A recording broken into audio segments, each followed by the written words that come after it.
공표된 관내 사전 투표 선거인 수보다 약 300표를 초과한 수치랍니다.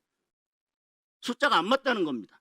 그런데 이런저런 걸로 비추어 보아서 이는 피고가 공표한 관내 사전 투표 선거인 숫자에 가깝답니다.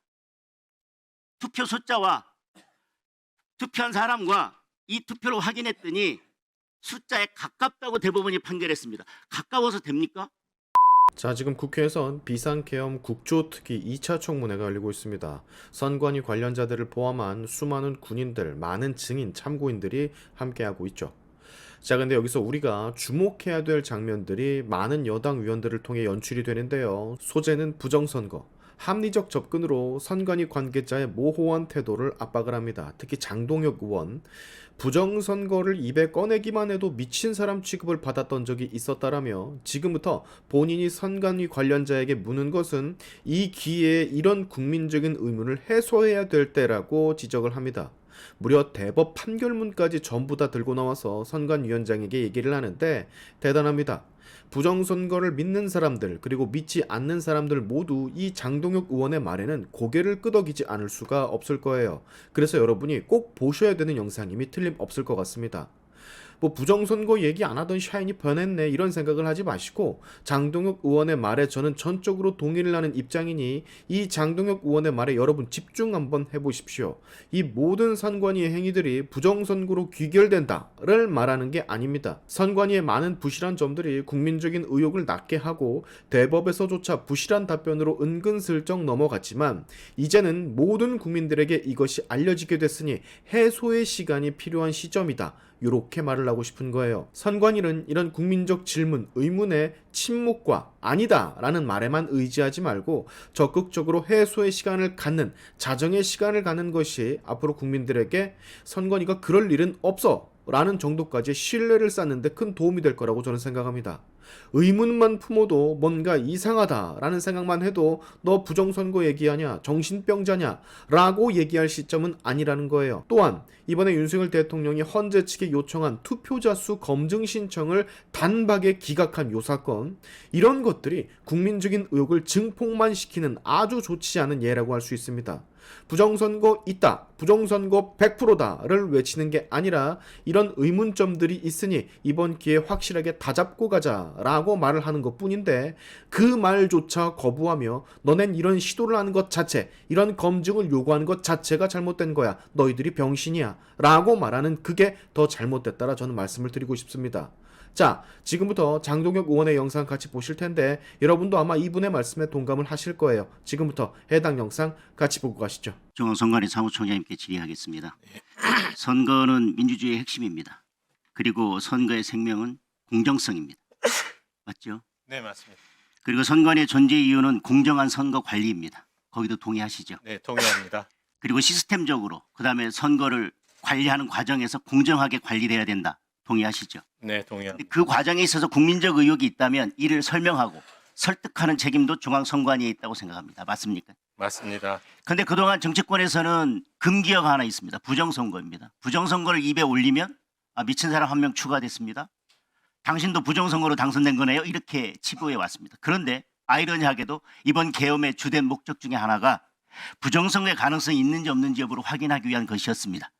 그리고 결과적으로 그로 인해서 부정선거에 대한 국민적 관심이 높아졌고 의혹이 더 커졌고 그로 인해서 사회적 갈등과 사회적 비용이 더 커졌습니다. 이제는 어쩌면 감당하기 힘들 정도로 커졌다고 할 수도 있습니다. 따라서 지금 이번 기회에 선관위는 부정선거 없으면 없다고 국민들을 설득할 책임이 있고 이번이 절호의 기회고 저는 마지막 기회라고 생각합니다. 그것은 사회적 비용과 사회적 갈등을 줄이기 위한 것입니다. 그런데 부정선거에 대해서 지금 헌재 21대에 총선에서 인천 연수울 선거구의 투표자 수 검증을 해달라라고 했는데 신청을 기각했습니다. 뭐 이런 논리인 것 같습니다. 문제가 있다면 뭐 압수수색영장을 발부하든 수사를 하든 뭔가로 바뀌었어야지 계엄으로 그게 밝힐 문제냐, 절차와 방법이 잘못됐으니 그것은 탄핵의 쟁점이 아니다라고 하는 것 같습니다. 그런데 저는 계엄과 내란죄 판단에 있어서 그것이 논리적으로 완전히 연관되어 있지 않든지 부정선거 유무에 대해서는 매우 중요한 쟁점이라고 생각합니다. 어떤 사람이 지나가다가 남의 집에 보니까 도둑이 든 것 같아서 도둑을 잡으러 담장 넘어 들어갔습니다. 결국 도둑은 잡지 못했지만 나중에 검찰이 그 사람을 잡아서 왜 들어갔냐라고 했더니 도둑이 있는 것 같아서 담장 넘어 들어갔다라고 했더니 아니 요즘 세상에 무슨 도둑이냐. 아니 대문 열고 들어가야지 왜 담장 넘어 들어갔냐라고 지금 이야기하는 것 같습니다. 그러나 그 사람이 넘어간 동기가 도둑을 잡기 위한 것이라면 도둑이 있었는지 없었는지 여부를 확인하는 것은 저는 매우 중요한 절차라고 생각을 합니다. 그런데 부정선거에서 얘기하면 많은 분들이 그렇게 얘기합니다. 대법원 판결로 다 끝난 거 아니냐. 특히 민경욱 전 의원 사건에서 대법원 판결로 다 끝난 거 아니냐. 대법원 판결을 들고 왔습니다. 그런데 저는 이 판결이 잘못됐다 잘됐다 아니면 다시 해야 된다라는 그런 의미에서가 아니라 어떤 지점에서 국민들이 선거에 대해서 의혹을 가지고 있고 이 판결에도 불구하고 왜 의혹이 해소되지 않았는지에 대해서 저는 말씀드리려고 합니다. 판결문 16쪽에 이렇게 되어 있습니다. 투표용지 발급기에 USB 케이블 연결 문제로 동일한 1년 번호의 투표지가 2장 발급됐는데 한 장은 선거인에게 교부됐고 한 장은 폐기했다라고 선관위가 설명했답니다. 그랬더니 대법원이 그것으로 충분히 설명이 됐다 그럽니다. 판결문에 그렇게 되어 있습니다. 그 다음에요. 이는 누군가가 투표지를 다량 위조하였을 뿐만 아니라 이를 우체국에 추가 투입하고 더 나아가 등기 내역까지 조작하였다는 것을 의미하는데 사전투표 기간부터 개표일까지 일주일도 되지 않는 단기간 내에 전국 단위에서 사전투표지를 위조하여 투입하고 위정사업본부가 관리하는 배송 내역까지 조작한다는 것은 특별한 사정에 대한 증명이 없는 한 생각하기 어렵다 이렇게 판결했습니다. 자, 그리고 원고는 투표함의 봉인에 비잔류형 특수봉인지를 사용해서 봉인의 연속성이 파괴될 수 있다는 취지의 주장도 하지만 앞서 살핀 바와 같이 사전투표함은 봉인 과정에서 사전투표관리관과 사전투표 참관인이 각각 봉인지에 서명 날인하도록 돼 있고 나중에 확인하도록 돼 있다고 돼 있습니다. 그러나 대부분 선거에서 정당에서 추천하는 참관인은 투표 참관인과 개표 참관인이 다른 경우가 오히려 일반적입니다. 따라서 개표 참관인이 가서 그 봉인을 보더라도 서명을 보더라도 저게 내 서명인지 아닌지를 확인할 수 있는 방법은 없습니다. 제가 계속 말씀드리는 이유는 그러니까 부정선거가 있다고 말씀드린 게 아닙니다. 이런 의혹들에 대해서 선관위가 설명을 하고 문제가 있다면 그런 지점들에 대해서 선관위가 개선을 해야 된다는 것입니다. 자, 그리고 2021년 6월 28일자 검증 결과 변론 전체의 취지를 종합하면 상단 또는 하단 일부가 붙어 있었던 관내 사전투표지는 정전기에 의해서 붙어 있었거나 관내 사전투표 운반, 개표 또는 보관 과정에서 회송용 봉투에 접착제가 묻는 등의 사유로 생긴 현상이라고 볼 수 있다. 선관위가 이렇게 설명하니까 대법원에서 그렇게 인정을 했습니다. 저는 그 부분에 대해서 그런 현상이 발생했기 때문에 국민들이 의혹을 갖는 지점들이 생긴다는 것입니다. 그리고 투표소에서 투표관리인이 뭉개져 찍힌 투표지가 다량 발견되었고 그중 이 법원이 육안으로 확인하여 투표관리관이 확인이 어려울 정도에 이른다고 판정한 것은 총 294표인데 나머지 투표지는 투표관리인을 식별할 수 있는 상태였고 무효표로 판정된 투표지도 현미경으로 관찰할 경우가 상당 부분 투표관리인의 인형이 추가로 확인됐다. 투표관리인의 인형을 현미경으로 확인해야 된다면 국민들이 의혹을 갖지 않겠습니까? 저는 그런 부분들에 대해서 계속 문제를 제기하는 것입니다. 그리고 관내 사전 투표에 관련해서요. 원고의 유효 투표수가 4,760표로 집계돼서 피고의 개표 결과 300표의 차이가 있대요. 4,760표인데 그중에 300표가 차이가 있답니다. 개표 결과가.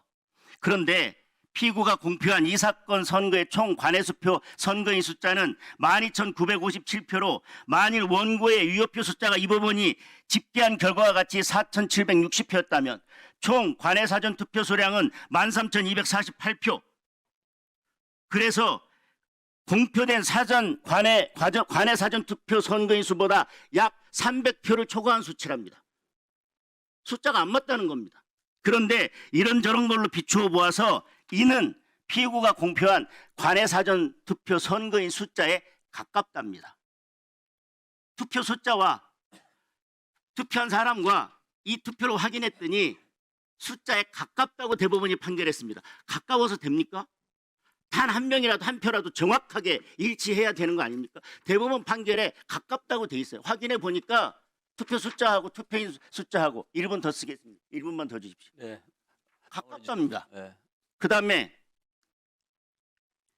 갑 47호증, 51호증의 각 영상에 의하면 이 사건의 선거의 개표소에서 투표지 분류기를 촬영하지 말라는 안내 방송을 한 사실이 인정된다 이렇습니다. 그런데 그렇다고 해서 개표 결과 조작이 있었다거나 그에 대한 증명이 있는 것을 볼 수 없답니다.